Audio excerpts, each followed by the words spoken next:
Un nuevo programa de las provincias también existen cuando ya estamos prácticamente teniendo fechas para nuestras elecciones provinciales. Y digo que ya prácticamente tenemos las fechas porque indudablemente al definirse el tema de las PASO en carácter nacional, es decir, que estaban previstas para agosto y pasaron al 12 de septiembre, nos habilita para que en el mes de agosto quede libre para las elecciones provinciales. Y así debe ser, y así lo venimos sosteniendo desde hace tiempo en nuestro programa, de que las elecciones provinciales debían ser antes que las elecciones nacionales. No había tiempo si quedaba el 8 de agosto como fecha y pasamos ahora al 12 de septiembre. Todo parece indicar que el 29 de agosto se votará en Corrientes para gobernador y vicelegisladores provinciales, intendentes y concejales en toda la provincia. Por eso tiene especial importancia lo que está ocurriendo con las candidaturas en la intendencia de la capital.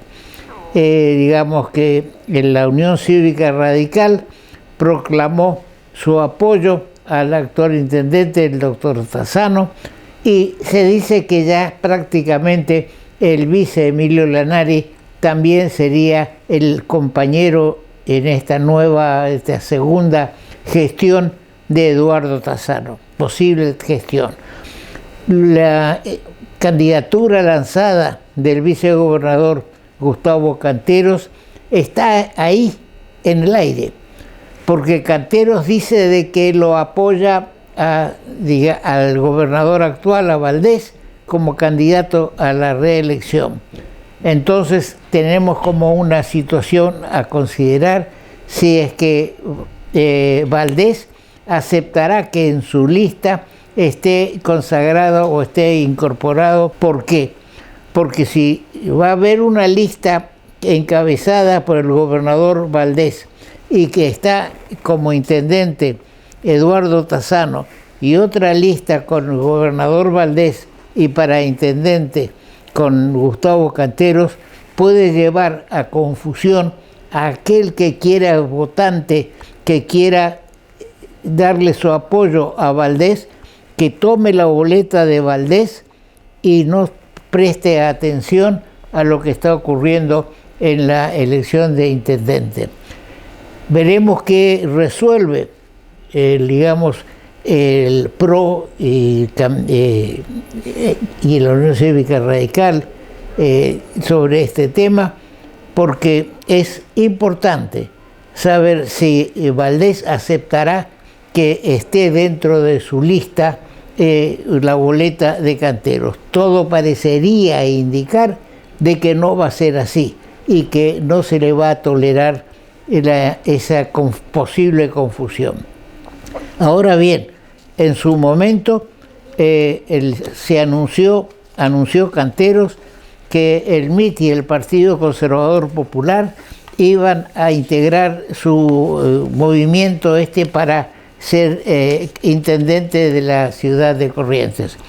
Ambos partidos, había otros partidos más, por supuesto, no eran únicamente el MIT y el Partido Conservador Popular, pero ambos han desmentido esta candidatura que apoyan la candidatura de Canteros, y resaltemos dentro de esto de que el MIT formaba parte del Frente de Todos y pasó ahora a acompañar al candidato de ECO Cambiemos, mientras que el Partido Conservador Popular estaba dentro de los que apoyaban ya a ECO Cambiemos. Es decir, que se está desmoronando un poco o mucho la candidatura de Canteros para estas elecciones de intendentes. El Partido Conservador Popular en la elección de hace 4 años obtuvo 10.100 votos, una cantidad interesante, mientras que el MIT, que integraba el Frente Justicialista con Carlos Espínola y Nito Artaza, tenía 14.100 votos que se lo atribuía Canteros para sí, pero salió, y hablábamos siempre de los movimientos que se iban a producir en las alianzas, y acá tenemos uno de ellos. El Movimiento de Integración y Desarrollo sale del Frente para, digamos, el Frente de Todos, que es el justicialismo, encabezado por el justicialismo, y se pasa a apoyar la candidatura de Tassano. Es decir, que está por verse todavía qué pasa con la candidatura de Canteros para intendentes. Alguien me dijo, comentando el tema, que Canteros tendría que salir a buscar un gobernador, un candidato a gobernador, porque no aceptarían esa doble posición de, digamos, apoyar a Valdés y proclamarse él mismo como candidato a intendente. Todo esto todavía está abierto. Por otro lado, se anuncia periodísticamente que más de 23 partidos que ya formaban parte de la alianza Ecocambiemos ratificaron su permanencia dentro de Ecocambiemos. Vamos a ver qué ocurre todavía cuando no tenemos una fecha exacta. Decíamos al comienzo de nuestro editorial, digamos, de que todo parece indicar que serán el 29 de agosto. Es decir, que no falta mucho y conviene que se empiecen a publicitar cuáles son las candidaturas para tener certeza de qué es lo que se va a votar. Ahora, más que votar por una persona, lo que interesa a la ciudadanía, entendemos nosotros, es para qué quieren ser nuevamente intendente, para qué quieren ser nuevamente gobernador o diputados y demás. Es decir, que expresen un plan, porque con solamente hacer referencia a lo bueno y a lo malo que ocurrió durante los últimos años no es suficiente. No es suficiente y queremos saber qué va a pasar para adelante. Entonces, vamos a ir exigiendo que el gobernador haga público su plan de acción para los próximos 4 años. Lo mismo el intendente, cualquiera, también Canteros tendrá que decir qué pretende. Algunos sostienen que puede llegar a bajar su candidatura y entrar o en una diputación, una senaduría, no sé. Todo está abierto hasta este momento.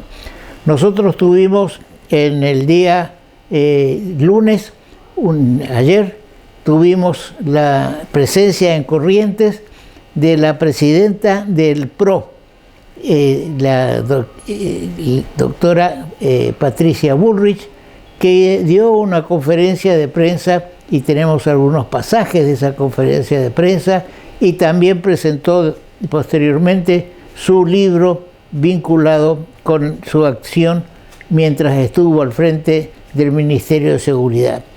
Pero mejor que lo que podamos decir nosotros sobre la presencia de Patricia Bullrich en nuestra ciudad, le hemos invitado a la diputada nacional por PRO, la licenciada Jeter, que va a estar con nosotros esta mañana para poder comentar el paso hoy es día martes, que va el paso de Patricia Bullrich por Corrientes el día de ayer. Vamos a un corte.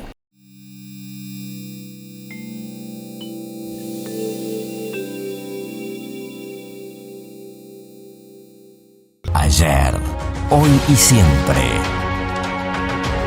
Banco, el Banco de Corrientes.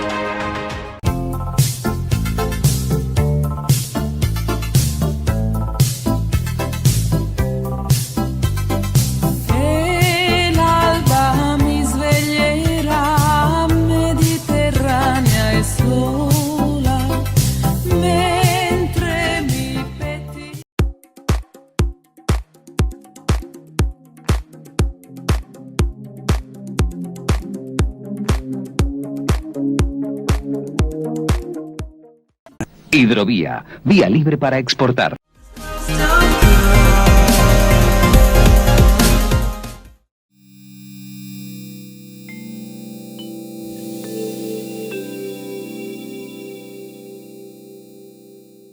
La evidente interna que existe en el gobierno nacional, en el kirchnerismo, peronismo o justicialismo, como se lo quiera llamar, terminó influyendo en Corrientes. Decíamos en el programa anterior que había una disputa entre el gobernador de Formosa y el gobernador de Chaco sobre quién iba a ser el interventor en Corrientes. El que estaba y que renunció, a pesar de ser chaqueño, se decía que tenía mucha influencia del gobernador de Formosa.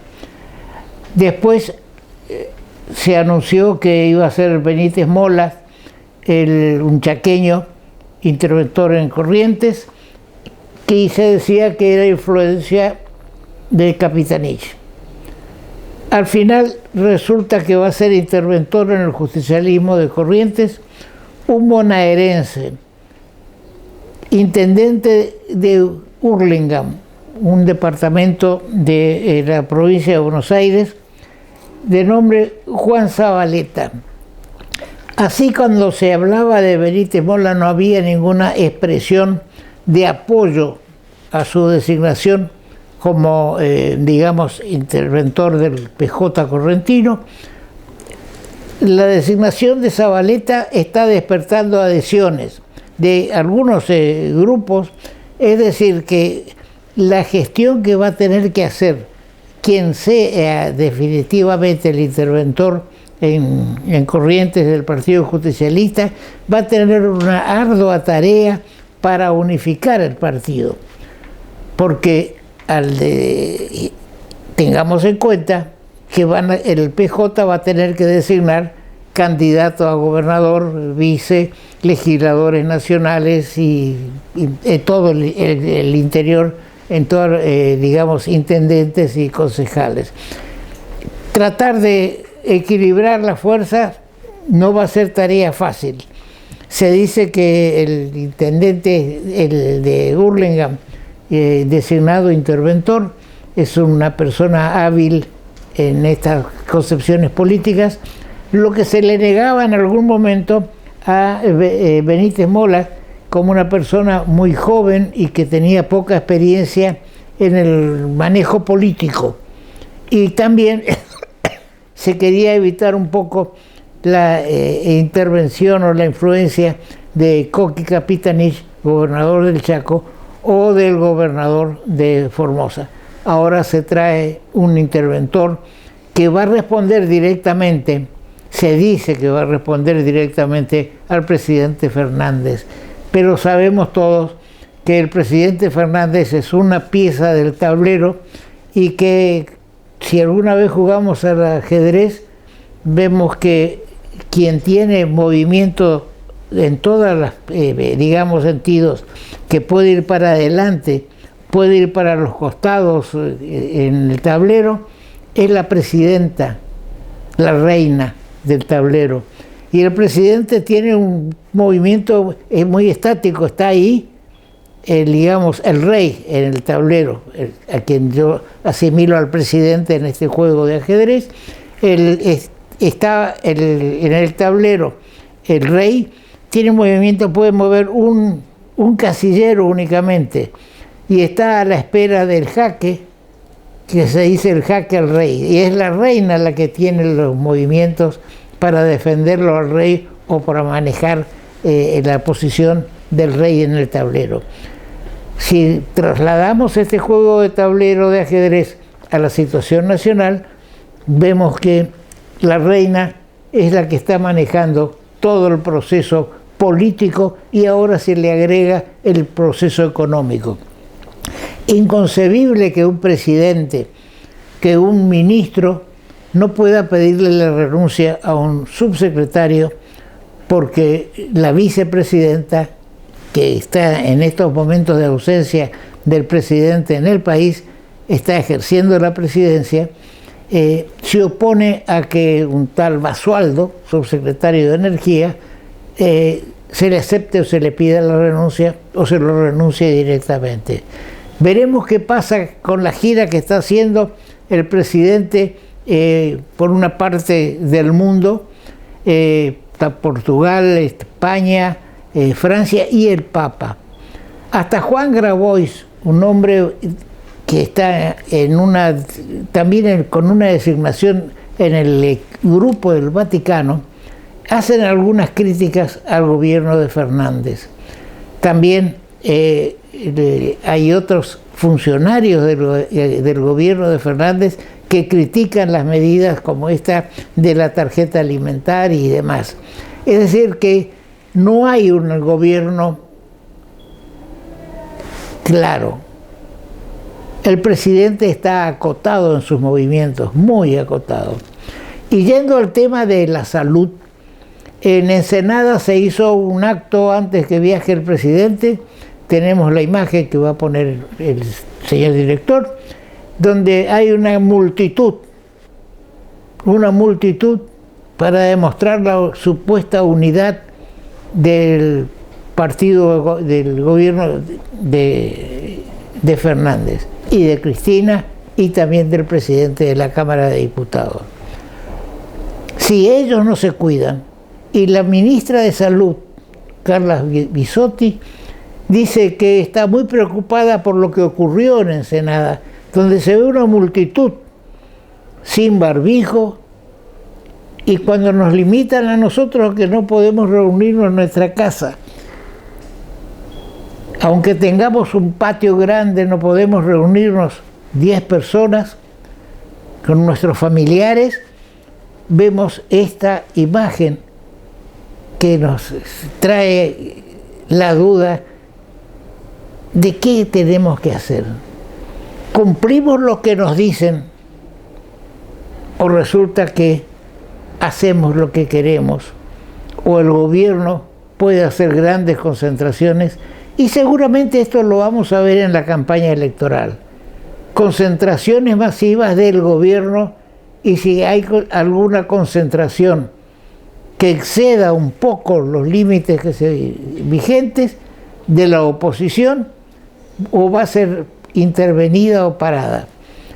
Hay también fotos de una reunión que hace un concejal, creo que es de Tucumán o de Salta, una reunión para el cumpleaños de su hija, un almuerzo con 400 personas. Y llega la policía a raíz de denuncia de los vecinos que escuchaban música, y entonces va la policía e interrumpe la fiesta. 400 personas estaban invitadas.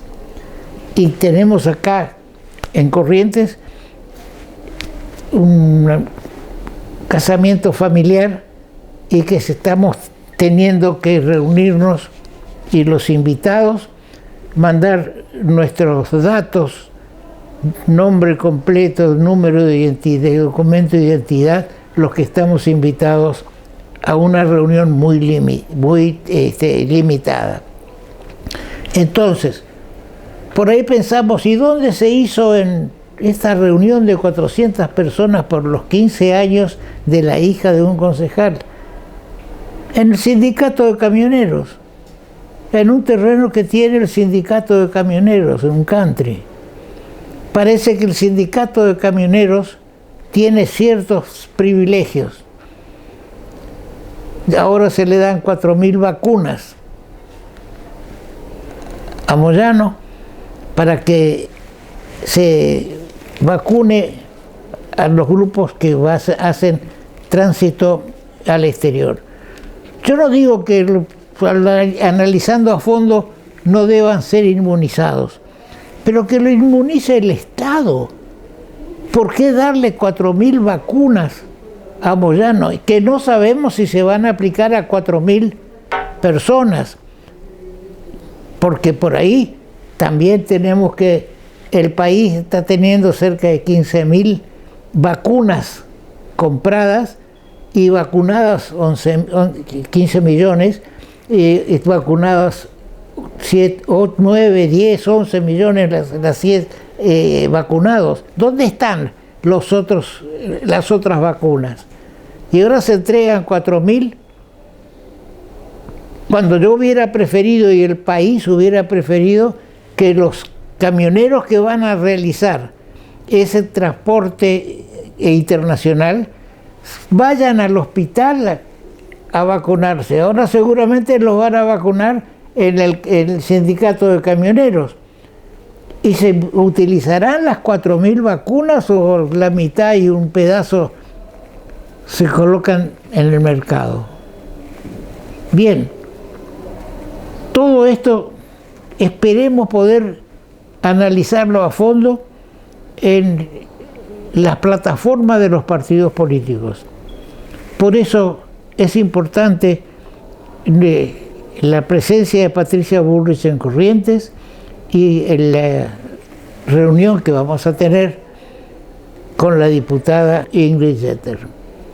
Vamos a un corte.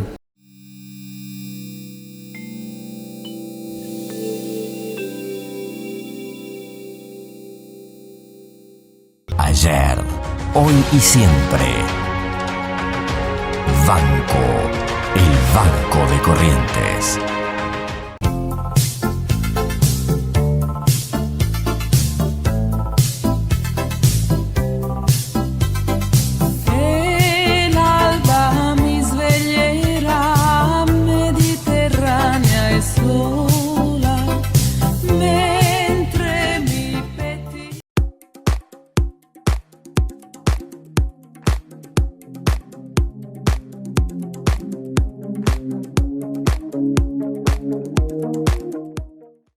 Hidrovía, vía libre para exportar.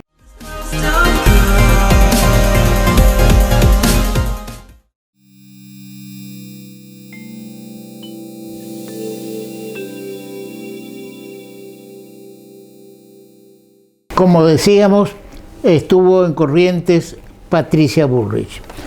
Patricia Bullrich presentó este libro, Guerra sin cuartel, eliminar con la inseguridad en la Argentina. Este es el libro de ella. En la presentación del libro hizo mucho hincapié en lo que ocurrió en Corrientes con el narcotráfico. Especialmente se extendió en los hechos, lo que ocurrió en Itatí, pero no hizo referencia a otras situaciones que podríamos agregar, pero no es del caso. Y decíamos al comienzo que iba a estar con nosotros la diputada que representa a PRO en el Congreso Nacional. Bienvenida, Ingrid. Vamos a ver qué les deja a ustedes la presencia de Patricia, presidenta del PRO. ¿Qué le deja al PRO de Corrientes? Bueno, muchas gracias por la invitación, doctor. Fue muy positiva la visita de Patricia Bullrich. En principio fue una agenda muy acotada, muy poco tiempo, pero sin embargo se hizo mucho en ese poco tiempo. A la mañana ella estuvo visitando al gobernador. Cuando iba en su viaje desde Misiones al Chaco, pasó a la mañana por el despacho del gobernador. Tuvimos una reunión amena, autoridades del PRO con el gobernador y ella, muy amena. Fueron ellos compañeros de banca. Cuando el gobernador fue diputado nacional, ella también era diputada nacional, así que se conocen bien. Después el gobernador les llevó a mostrar las obras de remodelación de la plaza, caminamos por ahí, vimos todos los alrededores de la plaza, los edificios coloniales que tenemos, casi todos remodelados, así que fue muy positivo. Después a la tarde, cuando ella regresó del Chaco, tuvimos una conferencia de prensa, después una reunión con la dirigencia, es decir, con las autoridades nuevas del PRO, del Consejo Provincial, todos los representantes departamentales, que tenemos 24 departamentos constituidos, solo nos falta uno, Itatí, pero lo mismo estuvo la representante de Itatí, y después la presentación del libro. Yo creo que ella, y lo planteó en la conferencia, tiene un concepto diferente a cómo se inició el PRO y tiene una dirección mucho más federal. Es decir, vino a promocionar, a apoyar a la dirigencia local, pero al mismo tiempo instó, en la reunión partidaria sobre todo, a que nosotros tomemos las riendas del partido, todos los que somos autoridades, hagamos lo mismo dentro de la provincia, vayamos a los municipios, a los departamentos, apoyemos, promocionemos a nuestra dirigencia de cada uno de los lugares y que ellos tengan autonomía también para definir sus alianzas, sus candidaturas. Así que en ese sentido yo creo que fue muy positivo internamente y obviamente para con la comunidad fue más que positivo. Yo he visto, les soy franca, un poco, no digo que me sorprendió, pero siempre no deja de sorprender la simpatía que manifestó la gente por ella, por ejemplo, en su recorrido por la plaza. Sí, ahora, ratificando lo que está diciendo Ingrid Jeter, en la conferencia de prensa ella dijo de que el PRO no se va a manejar como, digamos, en una forma nacional, sino que se le dejaba a cada distrito que resuelva, o que dentro del concepto general, por supuesto, pero esa autonomía a los distritos para manejarse en temas de alianzas locales o lo que fuera. Eso fue efectivamente, como acaba de decir Ingrid, una demostración de respeto al federalismo y de dejar a los distritos que elijan autoridades como eligieron de común acuerdo. Estuve con Carlos Hernández también hablando anoche, me comentó de que salieron, que habían acordado que no llevara internas. Bien, ustedes van a tener que elegir también representantes nacionales, porque tenemos las elecciones nacionales para diputados y senadores, no solamente las autoridades provinciales. Están considerando ese tema, se habla con el resto de la Unión Cívica Radical y los otros partidos. Todavía no hay conversaciones formales. Nosotros estuvimos con el gobernador, con el nuevo presidente del PRO, y él nos dijo, y nosotros también entendemos que debe ser así, bueno, ahora después de esa conversación ya ha habido una reunión dentro del radicalismo, creo que está acordado dentro del radicalismo, hay como más una definición, el gobernador va a ser reelecto, va a ser candidato a la reelección, así que él afirmó que después de eso, y sería la semana que viene quizás, van a empezar las reuniones formales con los distintos partidos que conforman el bloque. Y nosotros sí, por supuesto, estamos evaluando, todavía tampoco formalmente, sino en conversaciones informales, tenemos candidatos y tenemos buenos candidatos para ofrecer en esos lugares, así que cuando tengamos la oportunidad formal lo vamos a hacer. Claro, también en el interior seguramente van a presentarse en algunas listas de algunas ciudades. Sí, por supuesto, tenemos buenos candidatos a intendentes, bueno, en Riachuelo Martín va a ser candidato a la reelección, y tenemos candidatos a viceintendentes, no formales, porque todavía no se presentaba en la lista, pero muy posiblemente. Así que sí, estamos en el interior muy presentes. Bien. Hablaron de fechas que más o menos están... En realidad, el gobernador manifestó que todavía no está definida la fecha. Como usted dijo, muy posiblemente sea antes de las PASO.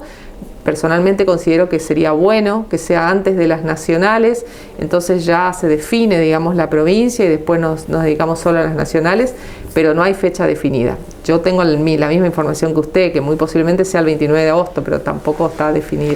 Sí, hay incluso un movimiento en Buenos Aires para propiciar para las elecciones nacionales, porque digamos, una lista única, hacer, digamos, en la que están firmando representantes de distintos movimientos, no que hay algún kirchnerista también que firma, es larga la lista publicada por el diario La Nación, que hablan de la lista única.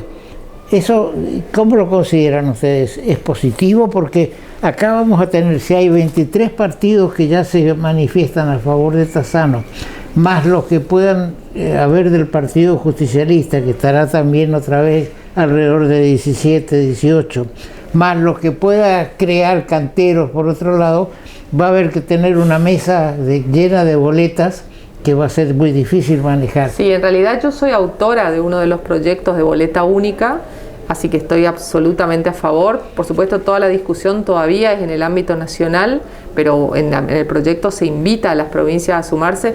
Yo creo que va a ser un gran adelanto democrático. No creo en forma racional hoy ya con las fechas que lo podamos lograr para estas elecciones. Hubiera querido que así sea, porque hubiera sido muy positivo, sobre todo incluso desde el punto de vista sanitario, para no manosear boletas. Va a democratizar mucho más la elección, porque se elimina el boleteo, o sea, que es importante. Muy importante, sobre todo que da mucha ventaja al partido que tiene estructura, digamos. Y después se eliminan también la fiscalización permanente, el ingreso de los 15 o 20 fiscales cada media hora al cuarto oscuro para controlar si nadie robó la boleta, si nadie escondió. Todo eso deja de existir. Entonces se democratiza, se da mucho más posibilidades a candidatos que no tienen partidos con estructura. Lamentablemente no vimos mucho eco en la mayoría del Congreso para aprobarlo, sobre todo el oficialismo, pero como usted dice, está mezclado, hay de todo. Digamos, los que propusimos somos muchos de Juntos por el Cambio, pero algunos también del oficialismo, del peronismo, de los partidos provinciales, pero evidentemente la mayoría todavía no está dispuesta a dar ese paso, pero yo creo que es indispensable. Si no lo hacemos ahora, tendremos que hacerlo en el 2023, pero indispensable modernizar en algún sentido nuestro sistema electoral. Así es. Para evitar toda esa situación en la que alguien tape las boletas de uno, de otro, es un problema. Y además la boleta única, doctor, también tiene la foto del primero y segundo candidato, que también ayuda mucho, porque a veces nos dicen con argumentos de que la gente no está preparada, no sé, yo no coincido con eso, pero hasta ese argumento se rebate, porque en el otro es más fácil, tiene la foto del candidato, es más fácil incluso elegir, digamos, y ahí la gente con buena reputación tiene buenas chances. Sí, incluso hay algunas provincias que lo tienen como el caso de Santa Fe. Córdoba también, y Salta lo tiene en boleta electrónica. Bueno, entonces estamos quedándonos atrás. Y Ciudad de Buenos Aires también, sí. ¿no? Hay otra cuestión, Ingrid, a ver, ¿qué opinás? Últimamente, a raíz de todas estas cuestiones de alianzas que se cambian de un lado para otro y demás, se me está ocurriendo de que las elecciones estas intermedias, hablo del orden nacional, que son intermedias, digamos, le quitan respaldo a quien gobierna.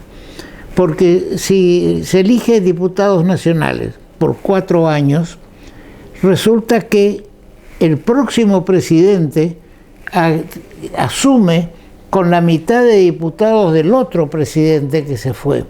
Entonces no sé si no es mejor elegir directamente por 4 años junto con el presidente, con el caso del gobernador, porque resulta que vamos al caso, no es ni para defenderlo ni para apoyarlo. Fernández asume en diciembre, el gobernador próximo asume en diciembre. Viene enero, febrero, empiezan a trabajar en marzo y ya está, hasta que termina de acomodarse el presidente o el gobernador, va pasando medio año y ya se está pensando en la elección que va a venir el año que viene, es decir, a los 2 años. Y no se hacen las cosas que deben hacerse. Por ejemplo, en el orden nacional, el costo energético que está siendo en estos momentos un problema entre el presidente Guzmán y la presidenta en ejercicio en estos momentos, que no está Fernández en la Argentina, digamos, porque no quieren aumentar las tarifas porque hay elecciones. Y muchas veces hay que pensar en los 4 años y hay que tomar medidas que pueden parecer en un momento impolíticas, pero son necesarias para el desarrollo del país. Para lo cual, para llevar adelante mi idea, hay que modificar la Constitución Nacional, ¿no es cierto? Sí, sí. A ver, tiene una lógica y y también hay argumentos para defender lo que tenemos actualmente, en el sentido de que es muy riesgoso también, porque puede ser un buen candidato o muy carismático candidato a presidente que arrastre, digamos, una elección de diputados de una amplia mayoría, y con una amplia mayoría se pierde un poco el equilibrio de poder, haga un mal gobierno y a los 2 años uno no tiene una herramienta para ponerle un freno. Eso podría ser un argumento para defender que cada 2 años haya elecciones. Yo lo que creo es que lo que tenemos que empezar a votar mejor, digamos, no aceptar siempre el populismo. Todos sabemos que el atraso de las tarifas después viene en perjuicio de los propios ciudadanos. Vamos a tener más corte de luz. Más inflación. Claro, lo que en realidad tiene que detener el gobierno es la emisión para que no haya más inflación. Y con respecto a las tarifas, yo le quiero decir una cosa. Nosotros estamos estudiando ahora como equipo porque a mí me indigna mucho que toda la discusión, es más, el decreto en realidad de Fernández congela las tarifas de norte y de sur, pero en realidad entre todo el país siempre le estamos subsidiando a la gente de Buenos Aires, porque ahí está la masa más grande de votos en realidad. Así es. Ya le subsidiamos los 12 años primero del kirchnerismo y no entiendo, por eso lo estamos estudiando y vamos a ver si podemos presentar algún proyecto, cómo un presidente puede legislar, o porque en un decreto está legislando, para un sector del país, porque no dice en general, las tarifas se congelan en de norte y de sur, no se congela en la de PEC, digamos. Sí, si bien también tiene ciertos condicionamientos los entes de energías provinciales, desde lo nacional, en realidad nosotros pagamos hoy todavía con las actualizaciones que hizo el gobierno de Macri 10 veces más de lo que están pagando la gente de Buenos Aires. Claro. Y antes pagábamos 100 veces más, y no nosotros, el resto de las provincias también. Se hace un congelamiento para 12 millones de votantes del Gran Buenos Aires, más los 3 o 4 millones que están en y en todo, doctor, le cuento un detallecito. Nosotros estuvimos el otro día reunidos con Silvana Giudici, que es un miembro de la oposición dentro del directorio del ENACOM, y nos contó las últimas medidas. En realidad todas las medidas que toma este gobierno son realmente populistas, que perjudica al provinciano, al ciudadano que vive en ciudades chicas. Por ejemplo, le autorizó la suba. Yo estoy en contra de la intervención del Estado dentro de las tarifas. Para mí tiene que ser un libre juego del mercado. Si uno quiere pagar más el internet para mejor velocidad, mejor datos, mejor, y si quiere pagar menos, y la empresa si tiene que aumentar es porque en realidad tiene que aumentar, o si no, no lo haría para poder conseguir más clientes. La cuestión es que autorizó únicamente un 5% de suba en ciudades de más de 100.000 habitantes y hasta un 25% en ciudades de menos de 100.000. Fíjese, esa medida está tomada exclusivamente con un criterio electoralista, claro, de corto plazo. No tiene ningún sentido lógico.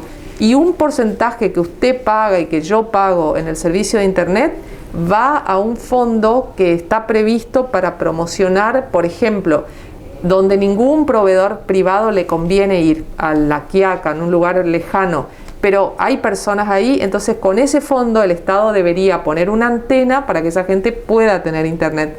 ¿Sabe qué se está haciendo en este momento con ese fondo?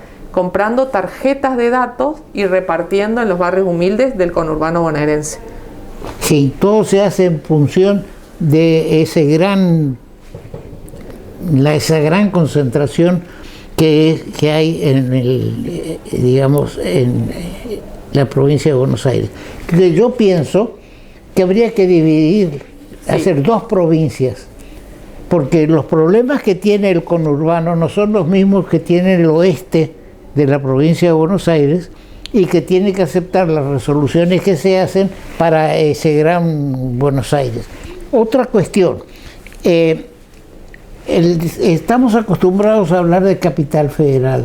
Ya no existe más la capital federal. Lo dijo la Corte, que es la ciudad autónoma de Buenos Aires. ¿Dónde está residiendo el poder federal? Hasta el presidente habla de que la capital federal. No existe la capital federal. Ya Buenos Aires es una provincia más. Es una provincia más. Ya, completamos lo que antes eran 14 provincias y 10 gobernaciones, 24, que ya estamos en eso. Bien, ustedes están esperando que el radicalismo los convoque, que están por Sí, estamos en permanente diálogo, pero sí el radicalismo encabezado por el gobernador en realidad va a convocar a los diferentes partidos para conversar sobre candidaturas y demás. El problema de la vicegobernación está todavía en veremos. Incluso hay quienes han sostenido, lo resaltábamos en el programa anterior, que es posible que Ricardo Colombi pretenda ser vicegobernador para repetir un poco el esquema que tenemos nacional de que el vicegobernador influya en las decisiones como la vicepresidenta influye, y son dos situaciones distintas y un espejo malo en el cual reflejarse. Totalmente. Hacer una fórmula radical y no darle participación a alguien más del grupo que integran. No, sobre todo que el vicegobernador tiene una función totalmente distinta, ¿no? Presidir un cuerpo legislativo, acompañar. Yo creo y siempre digo que el ideal es que el gobernador elija a su compañero de fórmula. Por supuesto, por supuesto. Bien, vamos a estar atentos, Ingrid, porque creo que a todos los correntinos nos interesa saber cuándo votamos y a quién votamos o a qué propuesta votamos. Seguramente ustedes tendrán una propuesta correntina. Por supuesto, y la vamos a estar expresando cuando el tiempo de campaña también se acota en la nueva ley que pasa las pasos al 12 de septiembre, se acota de 60 a 45 días. Pero vamos a estar, por supuesto, trabajando ahí. Yo sigo con mis razonamientos raros.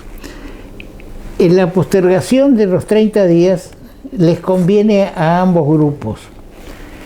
El gobierno quiere 30 días más a ver si puede corregir un poco la situación que está teniendo. Y a la oposición le conviene 30 días más para que siga en el tobogán el problema partidario. Pero bien, yo decido... también había un proyecto radical de dos diputados radicales para postergar las elecciones. Sí, en realidad nosotros aceptamos, digamos, yo estaba en desacuerdo. Yo creo que el cronograma electoral había que respetarlo tal cual como estaba.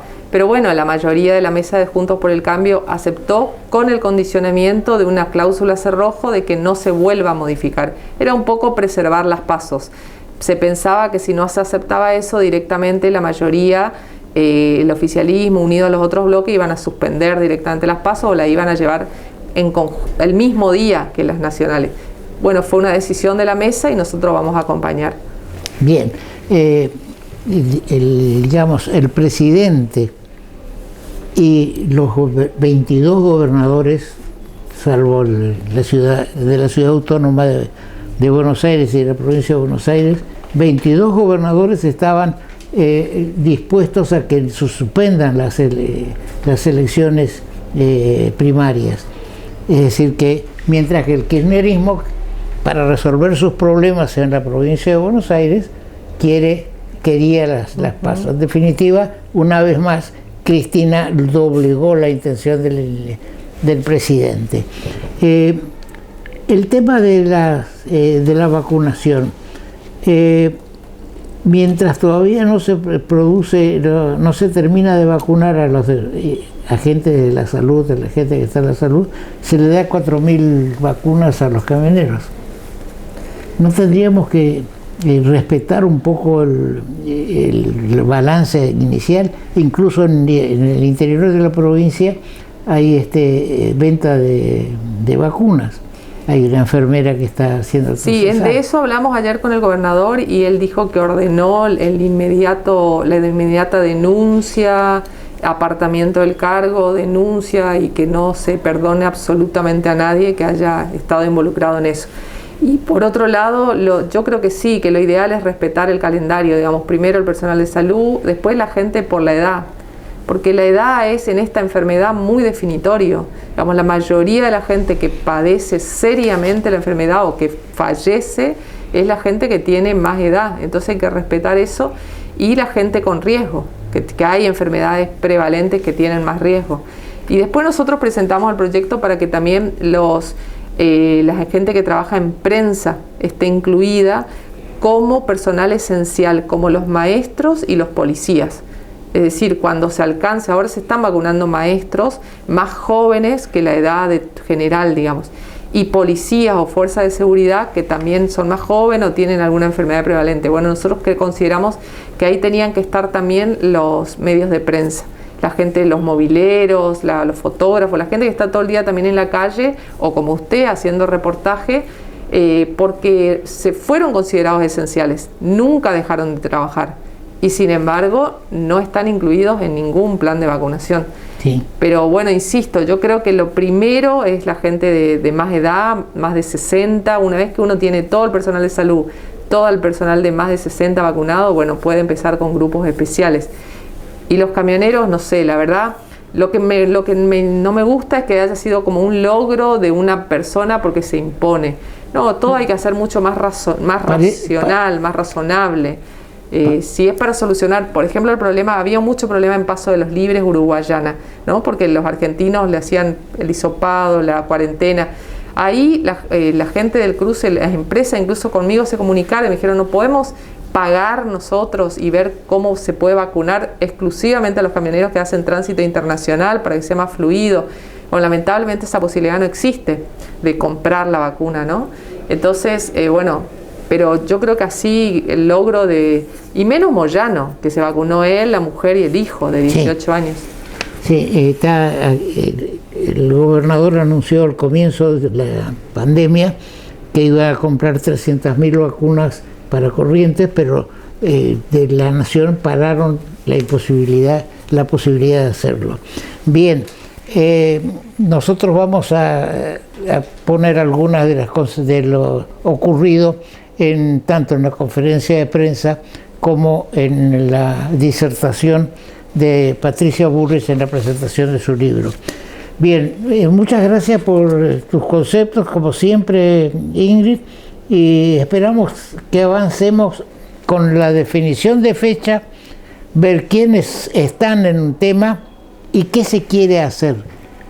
Por ejemplo, yo veo con satisfacción, me voy a referir después al tema en profundidad, que se está ahora, nosotros lanzamos el tema de la estación terminal de ómnibus como una prioridad dentro de lo que hay que hacer en Corrientes. El tema del segundo puente, el tema de la hidrovía que lo estamos manejando desde ese tiempo, son todas cuestiones que parece que alguien se despertó en este tema. Bien, muchas gracias nuevamente. Muchas gracias a ustedes. Y el libro de Patricia vale la pena leerlo. Sí, vamos a leerlo y después seguiremos comentando. ¿Cómo no? Bueno, muchas gracias y vamos a un corte.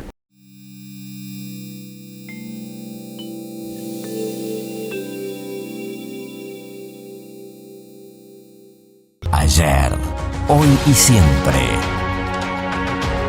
Banco, el Banco de Corrientes.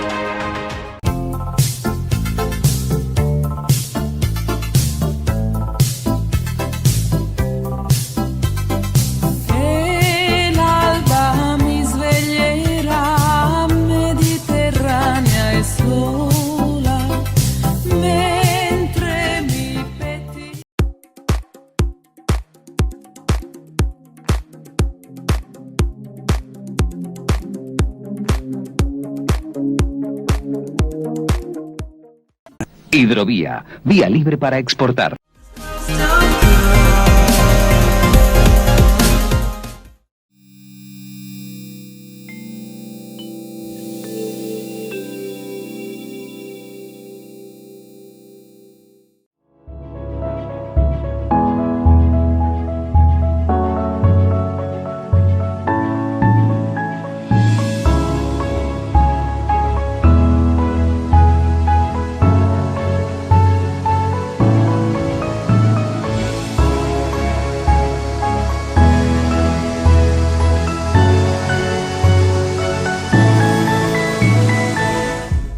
Decíamos durante el transcurso de la entrevista con la diputada Ingrid Jeter de que 2 o 3 temas que lanzamos desde nuestro programa junto con otras personas más, están siendo aparentemente considerados por el gobierno provincial.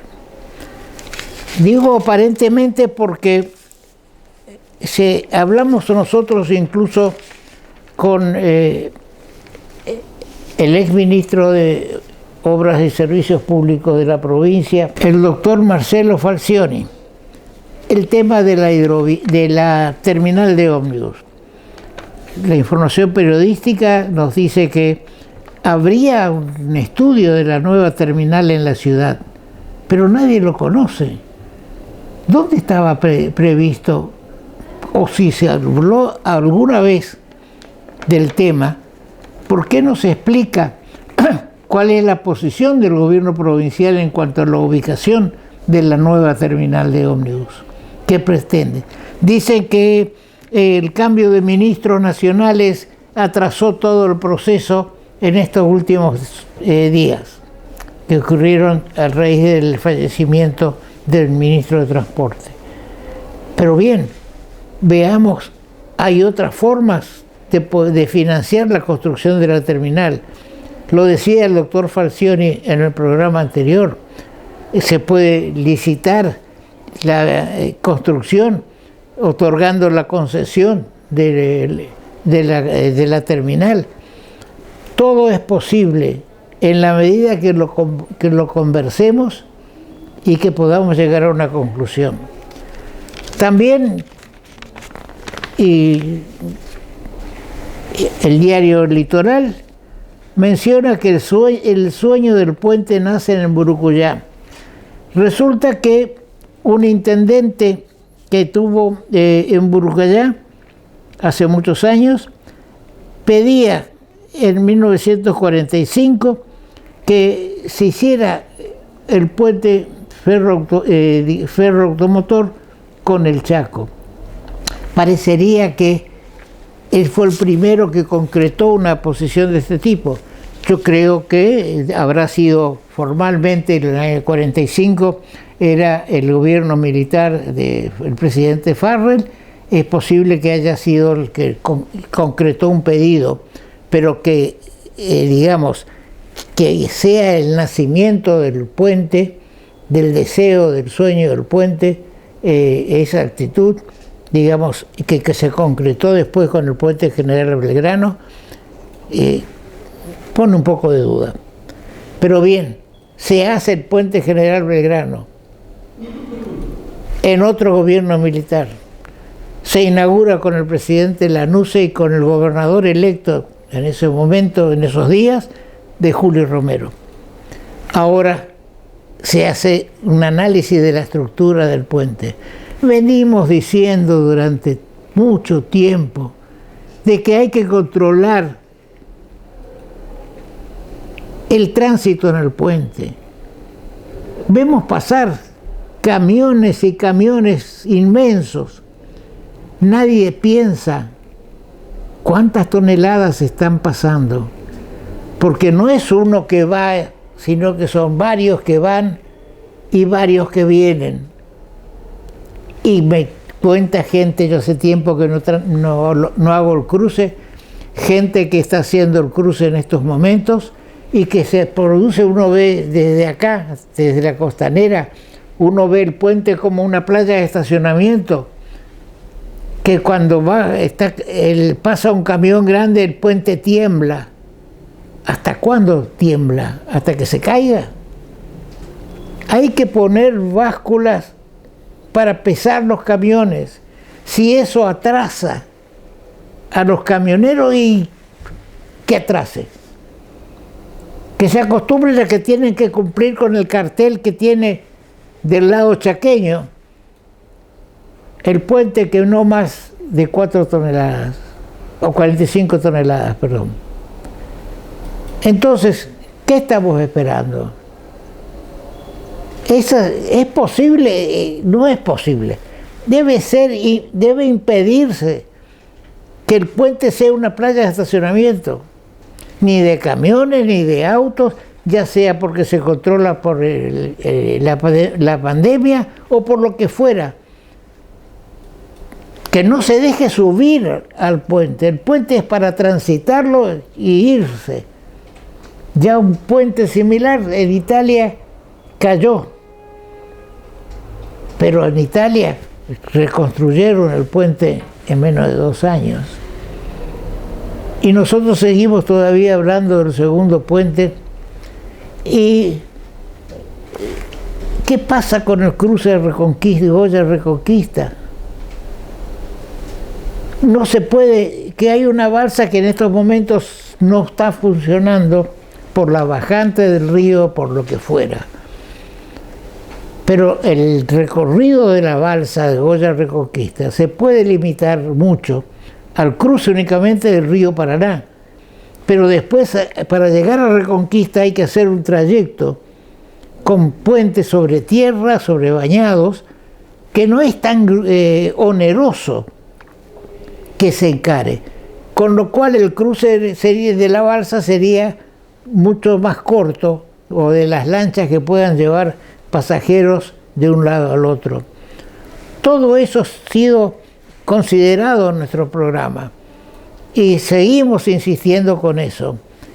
También vemos que él sigue la bajante del río y que causa problemas a los buques, a las, digamos, a los convoyes de empuje. Estando en la costanera pudimos tomar imágenes de los convoyes que están pasando, y cuando vamos buscando la bandera era paraguaya, porque cuando entra la bandera paraguaya después de en la zona de Paso de la Patria, entra a la Argentina, tiene que levantar el pabellón argentino, y lo hacen, y vemos las dos banderas, la paraguaya, que es la de matrícula del convoy, y la bandera argentina. Y si prestan atención en el remolcador de empuje, van a ver cómo evolucionó ese tema. En una de las imágenes vemos un remolcador a la antigua, grande, digamos, con comodidades para tripulación y demás. Y en otro vemos que es únicamente una torre con los motores abajo, seguramente, por supuesto, que está empujando, es decir, que no se pierde o no se gasta en hacer esos remolcadores de empuje que estábamos acostumbrados a ver. Eso que parece únicamente una jaula es un remolcador de empuje que está trabajando con bandera paraguaya. Mucho se habla de que es necesario activar el canal Magdalena, que está, digamos, en donde desemboca el río Paraná, porque para ir a la parte marítima hay dos caminos: el canal de los indios, el canal que va y que pasa por aguas uruguayas, lo cual es un problema para los convoyes, los buques de ultramar, y el canal Magdalena, que no puede ser utilizado porque no está dragado adecuadamente, con lo cual se evitaría el tener que pasar por aguas uruguayas. Se habla también de que se está preparando las bases, digamos, de la licitación para resolver el tema de la hidrovía, un nuevo pliego de obras. ¿Está participando el delegado de Corrientes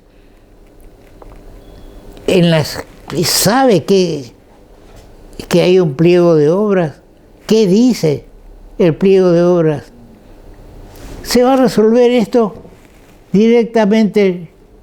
El pliego de obras lo va a armar la Nación, y las 7 provincias serán invitadas a refrendar, como notificadas, como ocurre con esa prórroga por 6 meses de la concesión que tiene Hidrovía en estos momentos. Le dice la resolución: notifíquese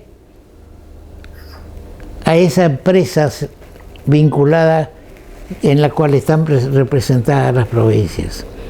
Bien, temas a abordar y a conocer qué piensan los distintos partidos o candidatos sobre estos 3 temas y muchos otros más. Será hasta nuestro próximo programa.